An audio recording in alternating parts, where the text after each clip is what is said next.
Welcome to LiveDaf, your online Daf Yomi Shir.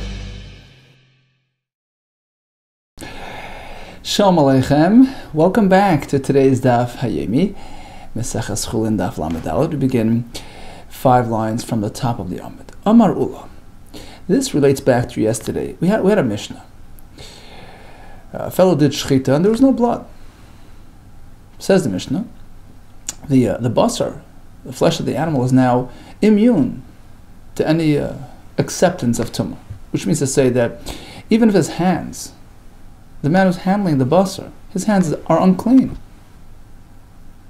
In this case, there's no risk of any tumah being transferred to the basar, because since there was no liquid contact with the basar is not huchshar l'kabel tumah. There was no hechshar, there was no sort of completion process on the food which would make it susceptible to tumah.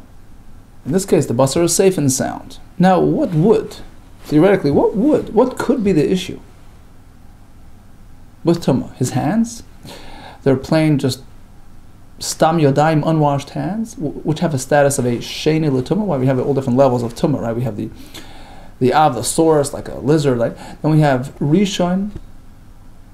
Next level is rishon. If you come into contact with the av, you turn into a rishon l'tumah.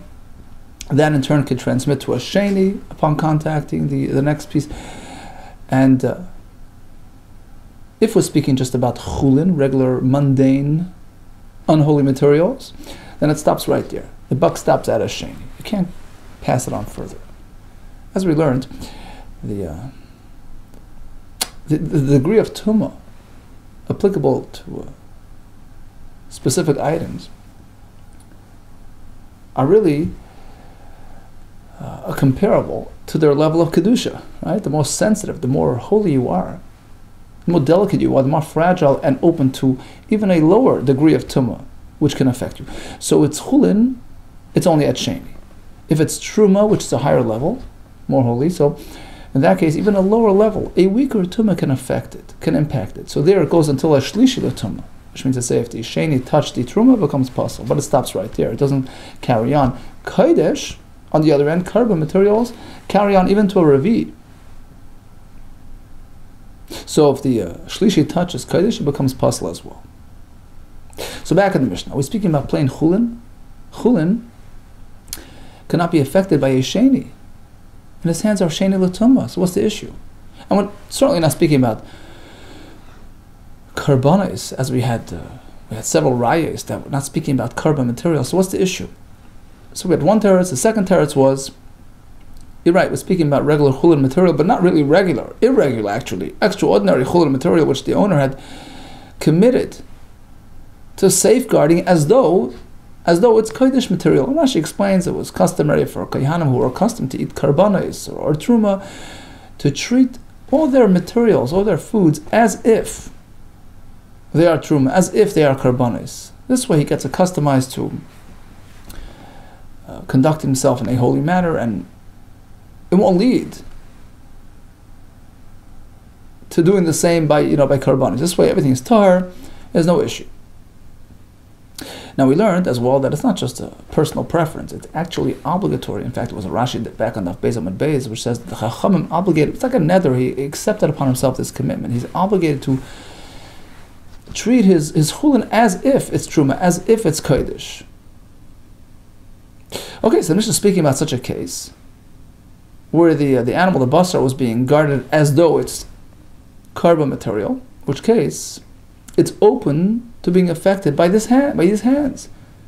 The hands which are merely sheni l'tumah, they could affect and disqualify the basar.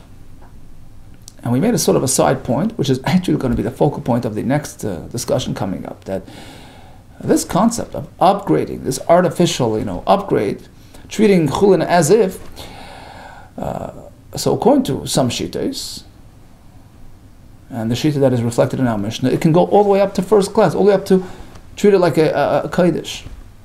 According to Rabbi Yeshua, however, you can upgrade it, but in a limited form, only as if it's truma. Up to business class. You can't upgrade it all the way up to first class, up to kodesh. That's going a little too far. It's exaggerated. That's not the regular, accepted norm way of doing things. That's Rashi says batla daita. His das is batal. It's not something which is commonly done. So that's not committal. That's not obligatory. That doesn't really take hold. Says the Gemara, Amar Ula, 5 lines from the top. Chavraya, my colleagues, we'll see in a minute who they are. Amrin, they insisted that the Mishnah, which is speaking bechulin, regular material, shanas or ataras hakodesh, which was being treated as if it's kodesh, and given those higher standards, would look Rabbi Shua is unlike Rabbi Shua, because he didn't hold of this grand upgrade. You can't upgrade things and treat them as though they're kodesh when they're not. Rabbi Shua, I disagree. I differ. I hold that even Rabbi Shua would agree that you could do that. Now, where's Rabbi Shua that we're talking about? So, just briefly, we had this Mishnah yesterday at the end of Lam Gimel Beis about a fellow who consumed impure material. So what happens? Rav Lezer says it's straightforward. You ate something which is a rishon, you become a rishon. You ate a sheni, you become a sheni. Shlish, you are what you eat. Very consistent, clear system. Rabbi Shua says no, you drop down a level. So if you eat a rishon, then you're really a sheni. If you eat a sheni, then you actually do become a sheni, and the question is why? How could you become the same level as your food? We'll see that in a minute. More later we'll discuss that. Next point, if you eat a shlishi, says Rabbi Shua, now who can become a shlishi? We're not speaking about actual truma, which you're not allowed to eat. We're talking about chulin, which somehow becomes a shlishi. How? I thought chulin stops at sheni. The answer is, we're talking about chulin. Rabbi Shua explains himself. Chulin that was treated as if it's truma, which makes it susceptible to a shlishi as though it's truma. So now we have chulin, which is a shlishi, and if he eats it, so he too becomes a shlishi with respect to eating truma. He can't eat truma. Whether shlishi is considered a problem, like tamei regarding truma. And Mishnah actually did add another point that if he wills to interact, if he wishes to interact with kodesh material, karbanos, then actually he's dealt with more severely, because, as we're going to see later, truma, and likewise chulin, which is treated as if it's truma, with respect to karbanos, we treat them as if they're really badly tamei, because carbon has higher standards, and guarding something for truma, and in line with truma standards, is disregarded regarding karbanos which have higher standards. So something which might be considered tahar for truma is tamei for karbanos. We'll see later. Certainly in this case where it's actually tamei. Regarding truma, it's a shlishi. So regarding karbanos, we treat it as though it's even a sheni. We're concerned that perhaps it's even more tamei on a higher level. So if you eat this stuff, you become a sheni with respect to interacting with kodesh. Okay, but in any case, Rabbi Shua clearly stipulates that we're talking about chulin, which was treated as truma, which indicates that that's the highest it can go. You can't take something and treat it like though it's kodesh. That was the prevalent understanding. That was the simple perception in Rabbi Shua's opinion. But I disagree, says Ula. I say that the Mishnah by us, which is based on the ability to treat chulin as if it's kodesh, Rabbi Shua is fully consistent with Rabbi Shua. He never meant to discount that possibility. But let me be Amar. It goes without saying. That's what he was saying. Let me buy it, of course. Chulin shenas or ataras kodesh. The chamiri. Certainly, chulin, which had been treated as though it's kodesh, which makes them more strict now. Of course, this bu shlishi. Of course, they have a shlishi. Although regular chulin can't become a shlishi, but if you treat it and you relabel it as though it's kodesh, it has shlishi. Of course, goes without saying.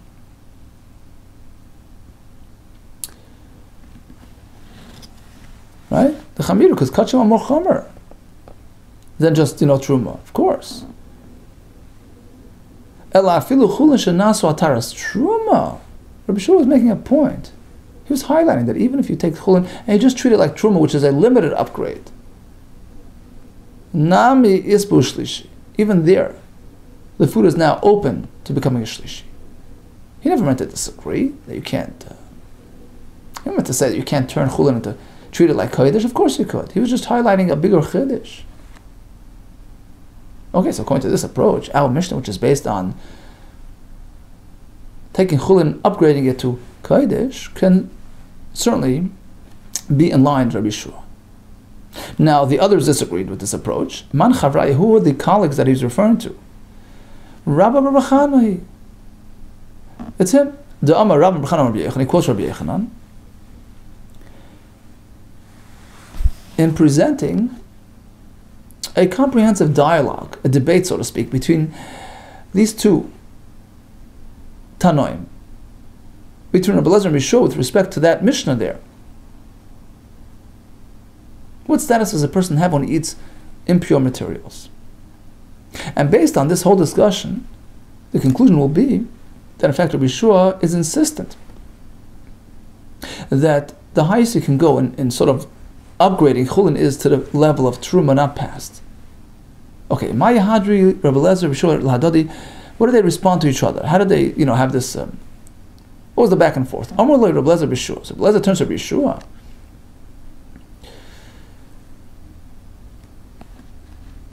How could you say that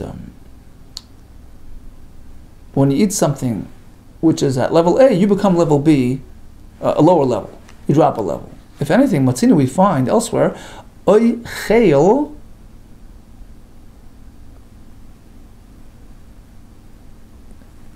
the eater, the verb, oy cheil, chomer minha oy chel, is more strict than the food, than the subject matter itself.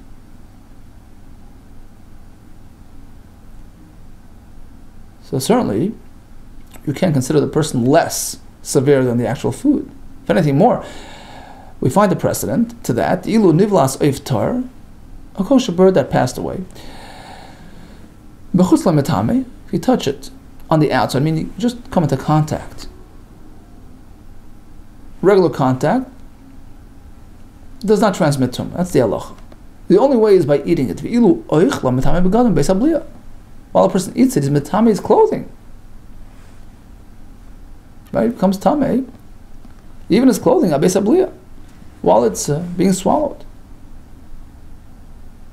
So the bird itself can't transmit tumah in a regular fashion, only by way of the person consuming it. So we see that the consumer, the eater, is more strict than the actual material to a certain extent. And therefore by us, how can we not treat the eater kamachal like the food itself? Meaning you can't downgrade. You can't say, well, if you eat a rishon, I'm only a sheni. If anything, it's the other way around. Certainly, we should treat them the same. Hence, Rabbi Elazar holds, you are what you eat. You ate a rishon, become a rishon. You ate a sheni, become a sheni, and so on. But Rabbi Yeshua, he responds, no, like I'm reading, you can't learn from that bird. That's an anomaly. It's an unusual case. It's an exceptional case. The chidushu. Rashi explains, what's the chiddush? Typically, tumah is only transmitted in a visible, open form, an exposed form. Your hands touch something, right? But beis hastorim, in a concealed place in the body, such as a person's swallowing area. It's concealed, it's hidden. It's beis hastorim. You can't typically receive tumah in that fashion. And here you do. Tumah gets generated, transmitted as you swallow. It's a unusual case. You can't compare others to this. Ella rather, says Rishon, let me present my position. Just the opposite. The eater should be treated more leniently than the actual food. El Matzin, we find, Shamachal, the food material, is Chomer Neichel, is more strict than the eater. How? Dilu Machal B'Kabetza. What's the volume? For Tumas Oichlan, food will only become tummy if there's an egg volume there. Ashir Kabetza, which is relatively smaller. However, a person who eats something which is tamei, which is actually the subject of our sugya, Rashi explains a couple of times, talking about a special tumah called pisul gavia. A person's body becomes unfit for eating truma when he has a certain amount of food consumed, which is not toher, right? How much is that? Rashi says chatzi pras. How much is a chatzi pras? So look, pras means a half. Half of what? Half of that 2-meal loaf that we discussed back in Maseches Eruvin. That loaf had 2 meals worth of bread. That's the whole objective of Eruvin, to set forth a day's worth of food, 2 meals for Shabbos day. So that loaf carries 2 meals worth of bread. Pras means half. You split that in half, so it's now 1 meal's worth. And half of that much is the amount that we're talking about today.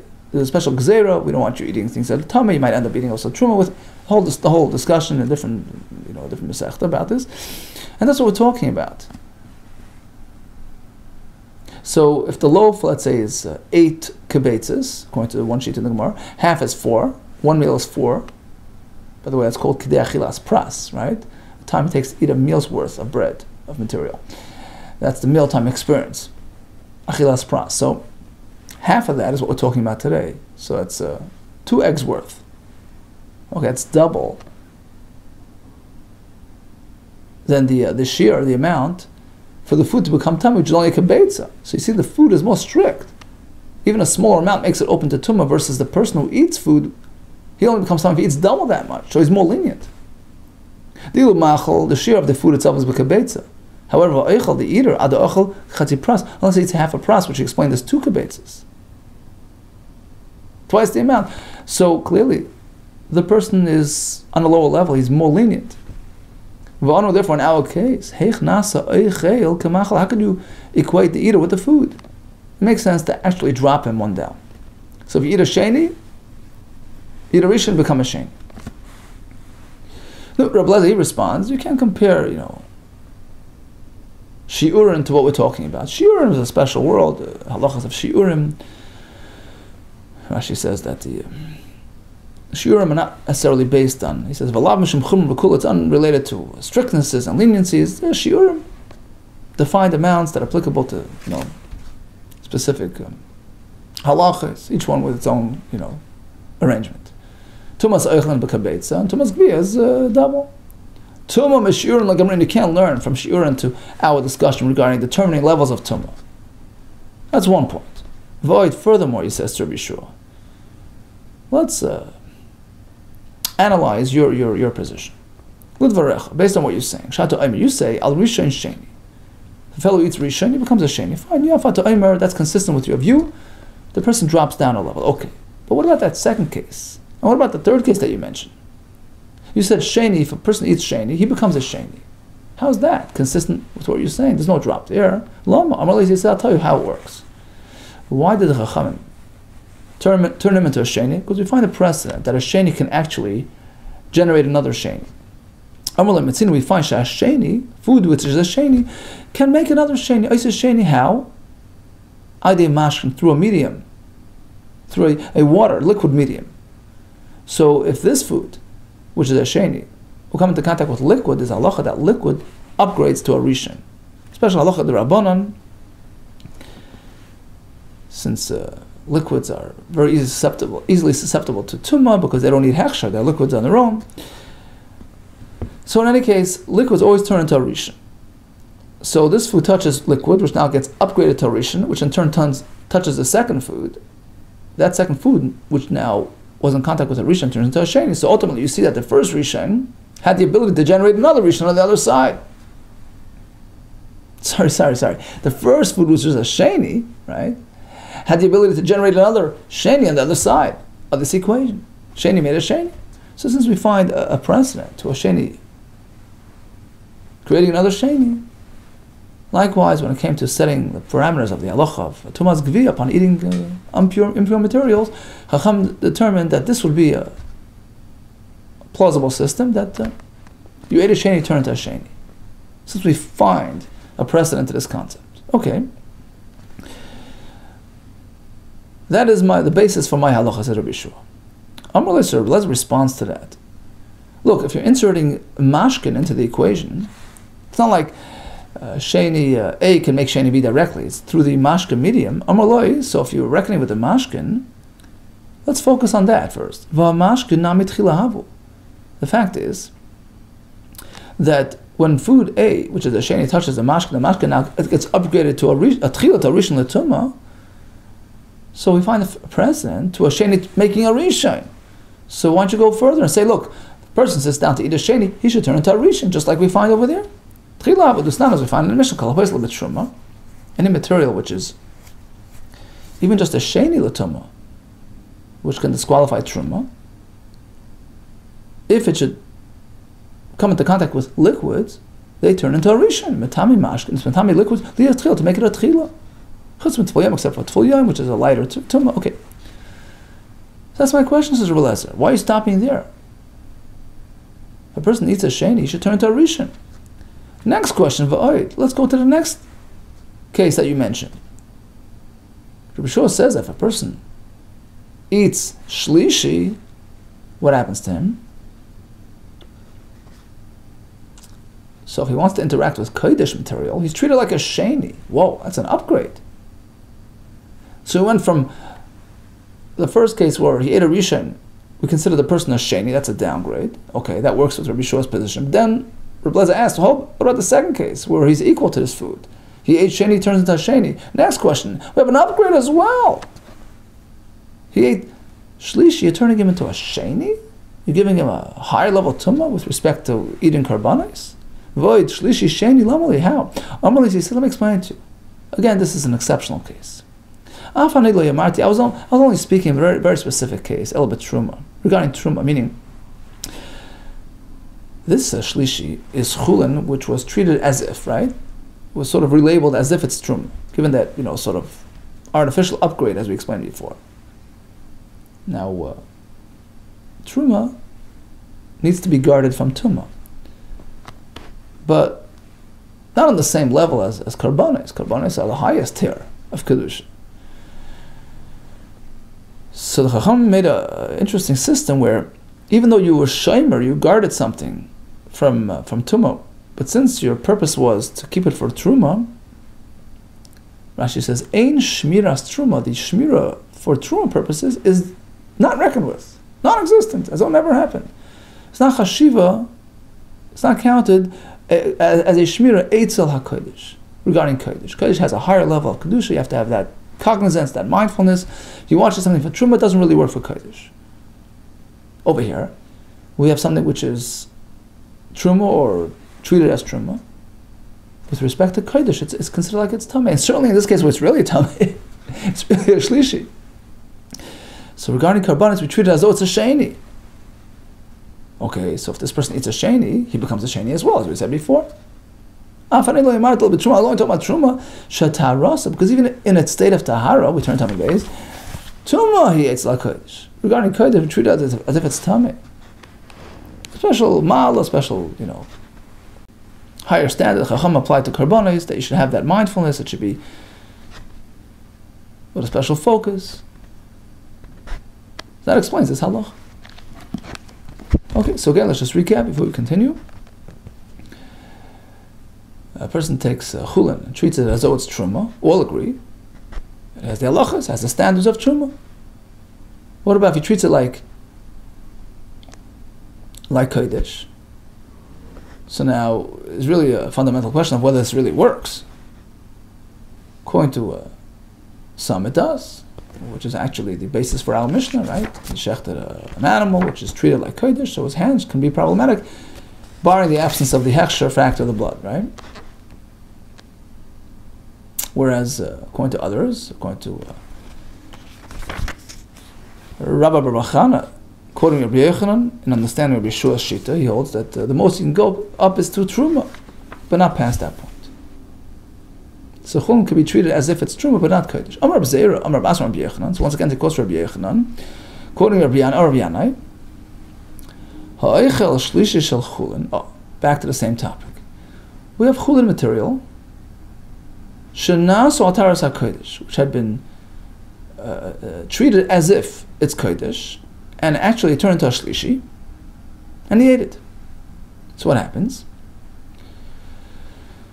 We already learned nasa gufa yisheni l'kodesh.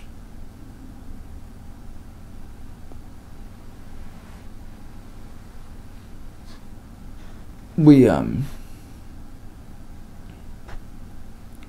make him a sheni. Why? How could that be? If he's eating shlishi, how does it turn into a sheni? Rashi explains, why? Because this wasn't really Kodesh. This was Chulin artificially upgraded to the standard of Kodesh. So in line with our former principle, that non-Kodesh is treated with suspicion, so to speak, with respect to real Kodesh. Here as well, ultimately it's Chulin, it's being treated like Kodesh. So with respect to real Kodesh, legitimate Kodesh, we treat it as though it's tummy and severely tummy. So here we have Chulin, which is being treated like Kodesh. It's really just Chulin. So we suspect that it's really a sheni, not just a shlishi, really a sheni. If the issue is interacting now with Kodesh, so a person who eats this material, we suspect that really the food that he ate is not just a shlishi, it's more severe, more tummy, it's really a sheni, which makes the person a sheni. So he's a sheni lik Kodesh with respect to further interaction with Kodesh. Okay, but ultimately what we see here is that there is such a creature. You can take Chulin and treat it like Kodesh. Right? And assumes higher standards and has the capacity now to become a shlishi because it's treated like a Eisvir of Zerah Rabasi. I have a question. From Rabbi Yeshua in that Mishnah, who seemed to say that at most you can take Chulin and treat it like Truma, not like Kodesh. Right? A person ate a shlishi, which we learned is referring to Chulin, which was treated like Truma, which can now become a shlishi. What happens to him? Sheni la Kodesh, Sheni la Truma. So he becomes Tameh, right? Regarding Truma, he's like a shlishi, and he can't eat Truma. Regarding Kodesh, he's actually a sheni, right? And what kind of Chulin are we talking about? But Chulin shenas al taras Truma. Chulin was treated as if it's Truma. We infer al taras Truma in. At most, you can upgrade it to Truma, to the business class. Al taras hakodesh, you can't upgrade it further. Al taras hakodesh loy. Amalei Surah. Rabbi Asi responds, very similar to what Ula had said earlier. No, Rabbi Shua never meant to discount that second upgrade option. He was just highlighting. It goes without saying. That's what he was saying. It goes without saying. Obviously, you can take Chulin and treat it like Kodesh, which is a higher standard. But even if you treat it just like Truma, it also takes effect. How could you say that Rabbi Shua goes along with that second, higher upgrade? Let's analyze his wording. When he responded to Rabbi Lezer back on Amud Aleph in the bottom line, he says, "Afani lo yamarti ella." Only this type of this limited upgrade works.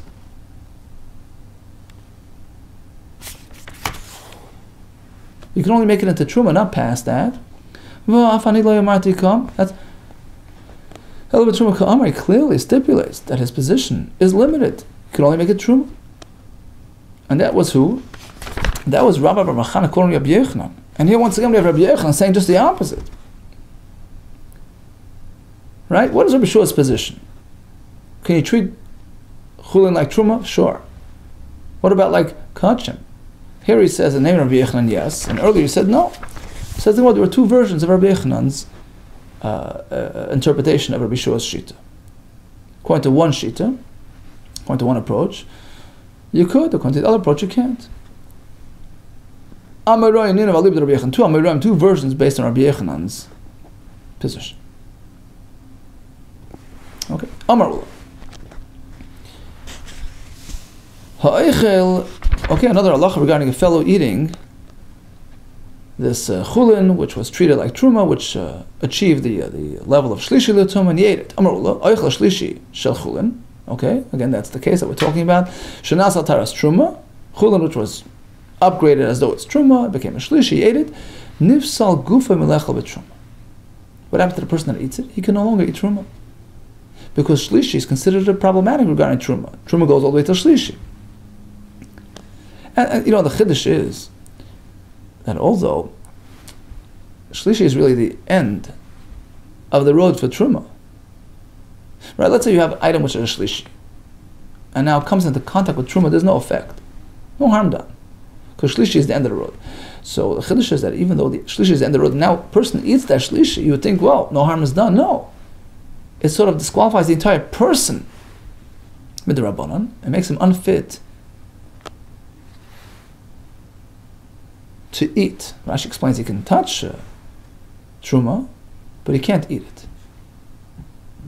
He becomes like a shlishi, like a tamei who can't interact with truma. Nifsal gufim lechel b'truma. Michael Mashman, what's the point of ula here? I mean, we have the Mishnah, which told us the same. Tanina, right? Shlishi. If a fellow eats a shlishi, sheni l'kodesh, and sheni l'truma. Regarding truma, he's not a sheni, but he's a shlishi, because he ate a shlishi. Regarding kodesh, he's even considered a sheni, because we're concerned that perhaps it's even really more tummy, as we explained before. What material? B'chulin, right? Shenasu, ataras truma.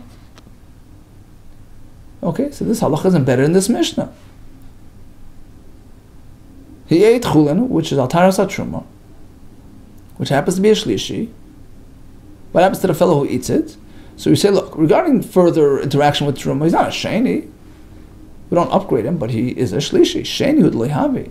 True, he's not a sheni upon eating a shlishi, but a shlishi he does become, which makes him unfit for consumption of truma. Ha shlishi havi. So this halacha is already in the Mishnah. What's the point of ula teaching? No, it's not so simple. It's not such a simple inference from the Mishnah. If only from the Mishnah, I would say, no, lo sheni havi, lo shlishi havi. Guess what? The person who eats this material, regarding truma, he's not a sheni or a shlishi. Lo sheni havi, lo shlishi havi. Why? Because shlishi is the end of the road. That's it. It can't spread to the person who eats it. And in terms of the wording of the Mishnah was not implying otherwise. The Mishnah says, look, regarding karbanos, we treat him severely. He's like a sheni. To contrast that, the Mishnah says for karbanos he's a sheni, but he's not a sheni for truma. But perhaps he's nothing for truma. It wasn't like, okay, you're not a sheni for truma, but you are a shlishi. No, maybe you're not considered problematic for truma at all. That's what I would think from the Mishnah. Va'idi the Amar sheni v'kodesh. On account of wanting to point out that you become a sheni for kodesh, Amar Navi. So in contrast, the Mishnah says, ain't sheni for truma, but not for truma. But perhaps you're nothing for truma, not even a shlishi. Kamash, one comes ula and he says, guess what? A fellow who eats a shlishi turns into a shlishi regarding truma as well. Eisvei Rav Hamnuna Lula. Comes to Rav Hamnuna with a kasha to ula. You say that if you eat shlishi, you become a shlishi, you can't eat truma? I have a question. What about Mishnah, Maseches Taharis, which will line up for us all the different categories, all different tracks of tumah, which we've been learning over and over again. Harishan shebachulin. So first comes chulin, which is mundane material, due to its low level of kedusha content. So it's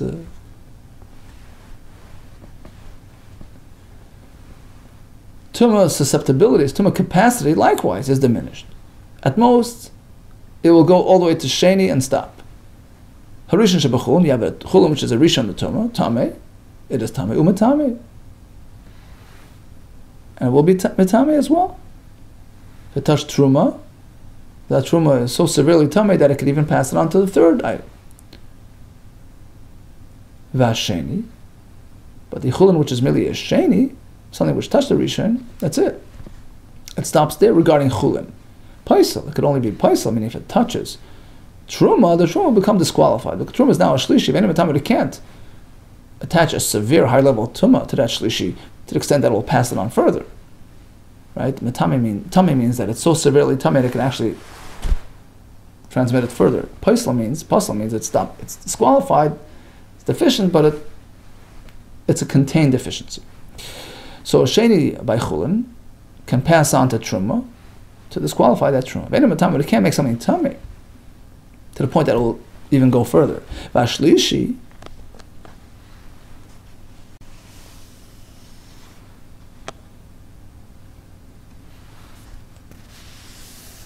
right. So again, by a sheni of chulin which touches truma, the truma becomes possible. But it's not tummy, meaning that the truma cannot make a revi, right? Because by truma it stops at shlishi. So it's just possible, but it can't pass it on. Now, Vashlishi, Rashi explains, this is the shlishi of CHULLIN, so back to CHULLIN. Nechal b'nizid hadema. Nizid is like a tafshala, a dish, a soup. Dema means there's some little bit of truma mixed in, like meduma, right? So a small, minute amount of truma, like some seasoning, some hot pepper, the black pepper is truma.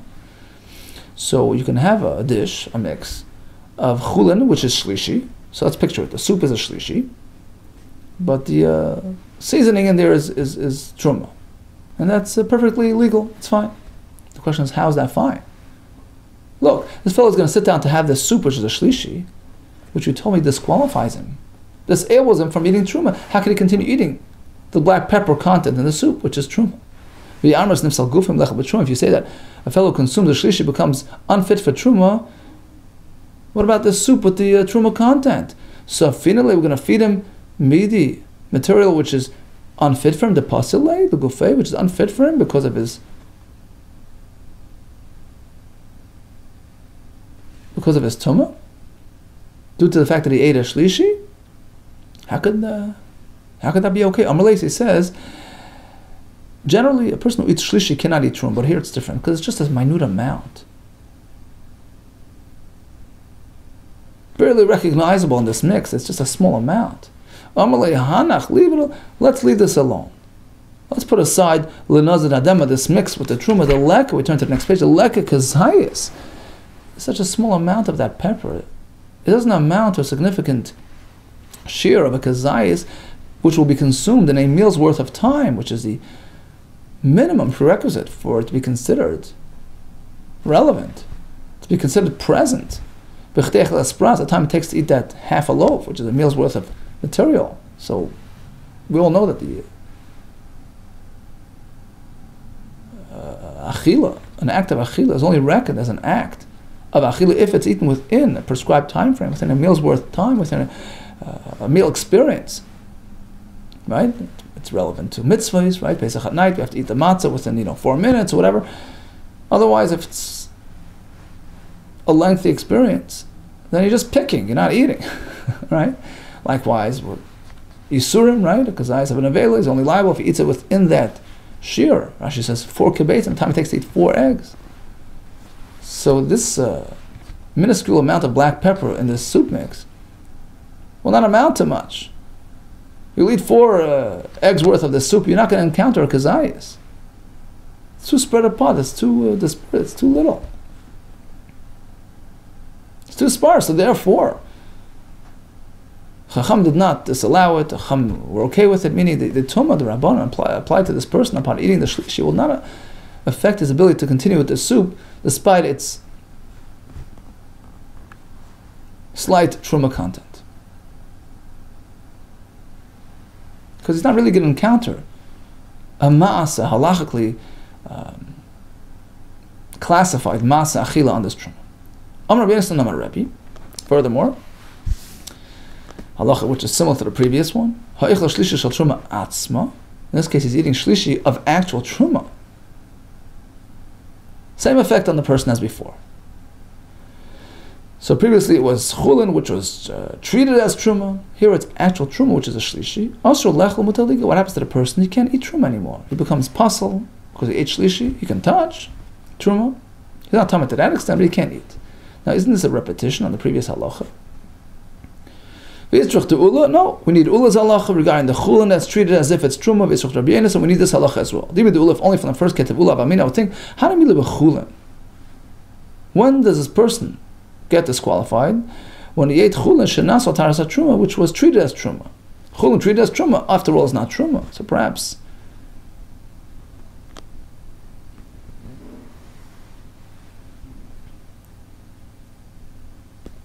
it's CHULLIN which was treated like truma, right? Since it's not really truma, so perhaps it's not as severe as truma, which is tamei. So there, has only a slight effect on the person. You ate a shlishi, okay, you can't eat truma because your body is like a shlishi, which is a problem regarding inconsistent with truma. But touching truma, that's okay, because even if a shlishi touches truma, nothing happens. By truma, it stops at shlishi, right? Aval truma. But perhaps if a person actually eats truma, which is tamei, perhaps the Chachamim give him a much more severe status, has a more profound effect on the person that you can't even interact with truma. About truma, but again, you can't even touch truma. It's just Rabbi Yonasan. That's why we have this second halacha. That no, even in this case, at most, it disables him from further consuming truma, but not to touch. Even Rabbi Yonasan, on the other hand, if we only discuss the second case, by the actual truma that was consumed, I would say hanamila truma. Perhaps this whole effect on the person is only if you eat the actual truma, which is tamei. That's a severe ma'aseh. So, aval chulin, but if you merely ate chulin, which is tamei, even if you ate it, it wouldn't really disable the person from eating truma now. After all, it's not really a truma tmei, it's just chulin being treated like truma, so perhaps this shlishi status is not, as present on the food. Because it's really just chulin, which can't really become a shlishi, it's just being treated like chulin, like truma. Okay? So maybe it's not as severe, it doesn't have the same effect. Hence we need both halachas to highlight this point. In all cases, if you sit down to have shlishi, whether it's real truma or whether it's chulin being treated as truma, it has the same effect on the person. Chacham tainted the person, made the person unable, unfit for further truma consumption. Oh, okay, let's do a quick chazara. The core point of our discussion today was shanasu al, right? Shanasu al. Chulin is just treated as though, as if this sort of artificial upgrade, which was done for purposes of customizing the person, habitualizing the person, becoming regular and used to guarding his food properly. First we had a discussion whether you can upgrade it to just a truma, or even to kachim, and give it the kachim status. There was a machlekes there. Turned out to be two versions of Rabbi Yochanan. And concluded with the halacha, ha'echel shlishi, if you eat shlishi, what happens to the person is asur for achilas truma, and that applies them two versions, whether it's really truma or chulin treated as truma. So in both cases, the effect is the same. Okay, much hatzlacha, b'suras tevis, all the best.